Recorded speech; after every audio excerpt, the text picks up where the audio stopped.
آیا تا به حال در مقابل خشم، کینه، نفرت گفته اید بی خیال هرچه باداباد؟ کسی به شما دشنام و درشت میگوید، مگر می شود نرم از کنارش گذشت؟ کسی تهمت و توهینی را میان جمع و پشت سر شما به غیبت میگرداند و آبروی شما را میریزد، مگر می شود در خلوت خیال به زخم‌های این رنج فکر نکرد و دلآشوب نشد؟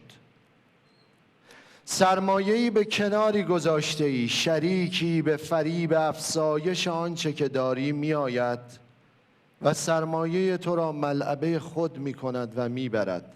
مگر می شود هر زمان که نیاز پیدا می کنی به سرمایه از کف رفتت حسرت نخوری و لعن و نفرینی بر شریکت نفرستی؟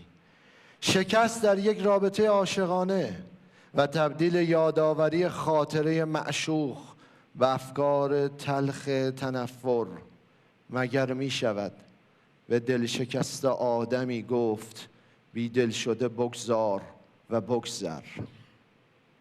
بخشش و گذشت کار آسانی نیست. انگار که از انسان از کینه ها و نفرت ها و خشم هایش آدم شده است. انگار که بخشیدن سخت ترین سختی های زندگی آدم است و اگر ببخشی تو دیگر آدم نیستی، اهورایی. بخشیدن کار بسیار سختی است. بخشش گرفتن چطور؟ آن هم در 47 پرونده خونبار قتل. 47 پرونده نوجوانانی که در زیر 18 سال قتل کردند.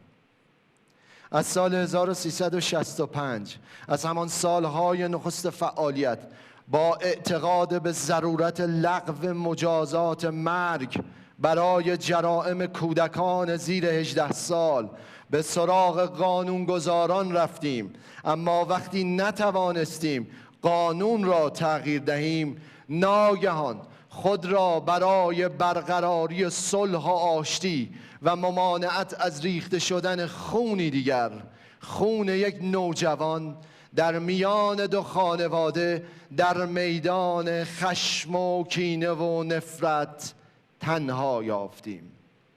ما ماندیم با سؤالی بزرگ چون کوهی سترگ بر دوش‌هایمان.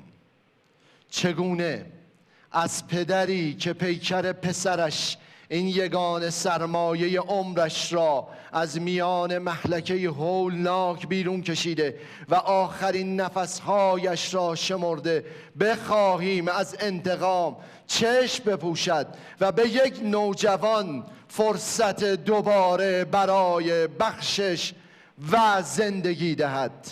چگونه از مادری که با فرزند غرق در خونش، این معشوقی که میپرستد، روی تشریح پزشکی قانونی ودا کرده، بخواهیم بگذارد و بگذرد؟ چگونه این 47 پرونده، چگونه این 47 انسان را به زندگی بازگرداندیم؟ چگونه 47 خانواده از خون عزیزان خود گذشتند، آن هم در روزگاری که هر کس هر خدشه‌ای بر خلوت خیالش را به تندر خشمی پاسخ می‌دهد. یک نمونه، یک روز از 6 سال دوندگی، رشت، سال 1392 تابستان. گفتند این دقایق را باید به انتظار پایان عمر خود بنشینی که فردا روز قصاص توست. بر دوش هر ثانیه از زندگیت کوه مرگ سنگینی خواهد کرد. قل و زنجیر لازم است برای تحمل این دقایق تا مبادا بر خود آسیب زنی و با پیشکشی نعشت به خودکشی فردای اولیای دمت را بادل کنی که آنها در پی قصاص تو به آرامش خواهند رسید. حلالم کنید. جوان قبل از قرنطینه در قل و زنجیر تماس تلفنی میگیرد و با صدای لرزان و گریان میگوید حلالم کنید. به جزا و فضا میفتیم، به سرعت بار سفر میبندیم، قصد شمال میکنیم، نه برای تغییر آب و هوا بلکه برای جلوگیری از خشم و انتقام خونبار خانواده‌ای و بردار شدن جوانی. چه بد سفری است این سفر شمال، خصوصا که 4 پرونده سخت اعدامی تنها دلیل تمام سفرهای این مدت ما به شمال بوده است. همه عجله لحظه ها در اتوبوس سفر بر مهره‌های ناسور گردن و کمرم سنگینی می کنند. مهره‌هایی که در صبح‌های هولناک اعدام، در ملاقات‌های تلخ و غمبار با نوجوانانی در صف مرگ پژمرده شده و در زجه‌های 2 خانواده زجر کشیده و تلاش جانکاه برای گرفتن بخشش در هم شکسته است. به جای نشستن در کنج اتوبوس بال و پر پروازی میخواهم تا دلاشوب را آرام کنم. دقیقاً 1 سال و 6 ماه بود که پرونده این جوان به جمعیت امام علی ارسال شده. واقعه قتل در محله آتشگاه رشت رخ داده. آتشگاه، چه نام غریبی است بر مکانی که در آن خون ریخته باشد. 15 سالش بود که همسایه و همکلاسش را در بازی کودکانه در باغی کشته و از ترس جنازه رفیقش را دانه‌ای کرده، در خاک کاشته که پس از 12 سال درختی شده، هر روز میوه انتقام بر بار نشانده و همه اهالی آتشگاه را چون اسپند بر روی آتش پر از خشم خوردن این میوه کرده است. به واقع وقت طلاست، پس مبادا لک لک مردد جان پا در هوا بماند و قدمی بر زمین مگذارد. باید به سرعت به در خانه اولیای دم رویم و سوز دمشان را بر جان گیریم. ظهر است، در دم کرده هوا و خواب آلودگی بی تفاوت مردمان شهر به دنبال معتمدی برای میانجیگری میگردیم. غیر از قیلوله های بعد از ظهر ترسی در جان همه است. هیچ کس حاضر نیست گامی بردارد. همه میگویند فقط کینه و انتقام اولیای دم نیست که دم به دم بر هر کس که بر آن محله شود فرود می آید، بلکه کل آتشگاه چوب و چماق خشم خواهند شد و بر سر هر کسی که خواهان بخشش باشد فرود خواهد آمد که بار قبل و بار قبلتر هر کس رفته با سر سالم بر نگشته. چاره نیست، تنها رهسپار می شویم. قرآن بیاورید. مادر زمینگیر و پدر قاتل جوان حتما باید باشند. زانو میزنه، میگریم و به حق قرآن بخشش میخواییم. در نزدیکی سکوت خانه فقط صدای نفسهای ماست که به پای کشی جیرجیرک آمیخته. به کنار در میرسیم. هر جیرجیرکی در ماتم ذهنت را در ترس کش میآورد. میخواهم در بزنم تا مادر داغدارم از آن سوی در بیاید. میخواهم در بزنم که ناگهان کسی فریاد میزند. برای بخشش آمدند. بر در خانه میکوبم. مادرم بیرون بیا.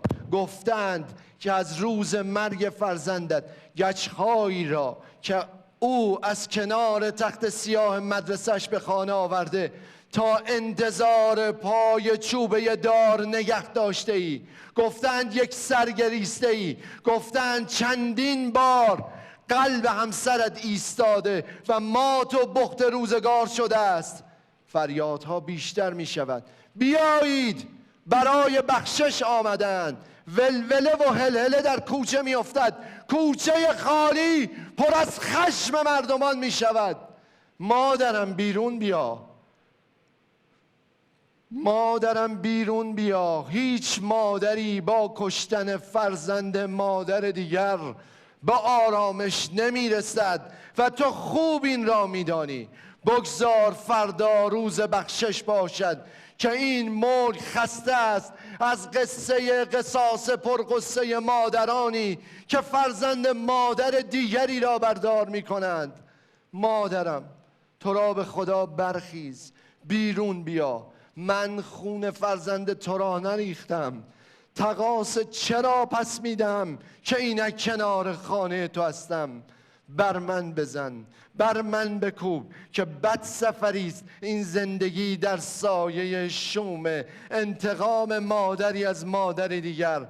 و هر پرونده‌ای که به خشم انتقام خاموش شود جز استخوان سوزی در این سفر تلخ بر ما هیچ نمیگذارد. مادرم بیرون بیا، مادرم بیرون بیا، مادرم بیرون بیا. بانی میبینیم در باز نمی شود، مادری بیرون نمی آید. همه محله آتشگاه، پیر و جوان، زن و کودک، از جانشان چوب خشم رویده است و به سوی ما میدوند. دیگر توانش را ندارم که از این سفر با بار قصاصی برگردم که بخشش زیبنده ترین نیاز روزگار ماست و صلح به از جنگی است که از هر خاکسترش خون می جوشد. پس چشم می بندم، در مقابل چوب ها به تسلیم می نشینم. آیا تا به حال در مقابل خشم، کینه، نفرت گفته اید بی خیال هرچه باد آباد؟ ممنون از همه عزیزانی که می بخشند. سپاس.